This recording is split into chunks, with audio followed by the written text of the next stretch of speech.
মহান স্বাধীনতার ঘোষক বিএনপির প্রতিষ্ঠাতা শহীদ রাষ্ট্রপতি জিয়াউর রহমানের ৮৯তম জন্মবার্ষিকী উপলক্ষে টঙ্গী পূর্ব থানা ৪৪ নং ওয়ার্ড জিয়া মঞ্চ সংগঠনের উদ্যোগে এক দোয়া মাহফিল অনুষ্ঠিত হয়েছে। শনিবার রাতে গোপালপুর কিশোর নিকেতন স্কুল মাঠ প্রাঙ্গণে আয়োজিত দোয়া মাহফিলের প্রধান অতিথি হিসেবে উপস্থিত ছিলেন টঙ্গী পূর্ব থানা জিয়া মঞ্চের প্রতিষ্ঠাতা সভাপতি সুমন গাজী।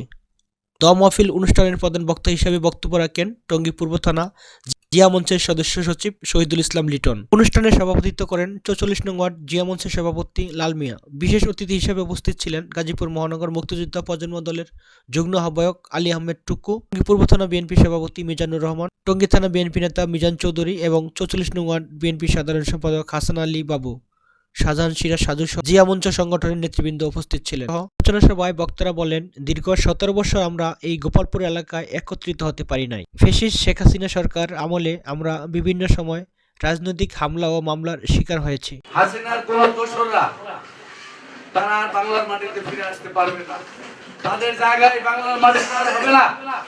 তারা যে অপকর্ম চালিয়েছে, যে ফ্যাসিস্ট আচরণ করেছে, এদেশে তাদের রাজনীতি করার আর কোনো অধিকার নেই। জিয়া রহমানকে আমরা মনে করতেছি যে জিয়া রহমান আমাদের দেশের জন্য কি গর্বিত একটা জিয়া রহমান ছিল, এই জিনিসটা আমরা অনেকে জানি না। জানতে হবে যে জিয়া রহমানের ইতিহাসটা কি, আগে জিয়া রহমানের ভবিষ্যৎ কি, জিয়া রহমানের রাজনীতিকের মূল দলের মনে করতেছে আমাদের জিয়া রহমানের কথা, যে ওনার অবদান বাংলাদেশের প্রত্যেকটা ঘরে ঘরে, প্রত্যেকটা মেনে মেনে, প্রত্যেকটা অঙ্গ সংগঠন, প্রত্যেকটা লোককে জানতে হবে জিয়া রহমানের অবদানটা কি আছে। আশা করব আপনারা জিনিসটা বুঝতে পারছেন। মাহফিলে শহীদ রাষ্ট্রপতি জিয়াউর রহমানের রুহের আত্মার মাগফিরাত কামনা করে এবং দেশ শান্তি সমৃদ্ধি ও উন্নয়নের জন্য বিশেষ মোনাজাত করা হয় এবং মোনাজাতের শেষে তওয়ারক বিতরণ করা হয়। টঙ্গী থেকে শাহজালাল দেওয়ান, ইনফো টেলিভিশন।